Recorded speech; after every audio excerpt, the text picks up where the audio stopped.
அமெரிக்காவுக்கு ஒரு shock news. Shanghai மாநாட்டுல India, சீனா, Russia மூணும் ஒன்னா சேர்ந்து ஒரு ரகசிய முடிவை எடுத்திருக்காங்களாம். அமெரிக்காவை ஒழிச்சு கட்டாம விடமாட்டோம்னு சொன்னா என்ன நடக்கும்? சீனாவுல நடந்த ஷாங்காய் மாநாடு முடிஞ்சிருக்கு. அங்க நம்ம இந்தியா, சைனா, ரஷ்யா மூணு நாடுகளும் பிரிக்ஸ் அமைப்பை பலப்படுத்த உறுதியா இருக்கும்னு சொல்லியிருக்காங்க. ஏன் தெரியுமா? அமெரிக்கா நம்ம மேல 50% வரி போட்டதால நம்ம ஊர் பொருளாதாரம் பாதிக்கப்பட்டிருக்கு. இந்த விஷயத்துல அமெரிக்காவோட ஆதிக்கத்தை முறியடிக்க பிரிக்ஸ் அமைப்பை வலுப்படுத்தணும்னு பிரேசில் ஒரு அவசர மாநாட்டுக்கு அழைப்பு விடுத்திருக்கு.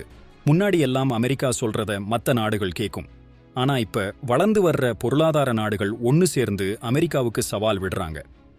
பிரிக்ஸ் அமைப்பை பாத்தீங்கன்னா அது வெறும் 4 நாடுகள் மட்டும் இல்ல, இப்ப 11 உறுப்பு நாடுகளும் 9 கூட்டாளி நாடுகளும் இருக்கு.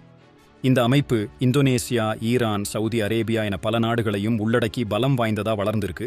அமெரிக்காவோட ஒற்றை ஆதிக்கத்துக்கு பதிலா பலதுருவ உலக அமைப்பை உருவாக்க இந்த நாடுகள் எல்லாம் முயற்சி செஞ்சுட்டு இருக்கிறாங்க. இந்த புதிய முயற்சி அமெரிக்காவுக்கு ஒரு பெரிய பின்னடைவா அமையுமா? இந்த உலக பொருளாதாரம் இனி எப்படி மாறும்னு நீங்க நினைக்கிறீங்க? கமெண்ட்ல சொல்லுங்க.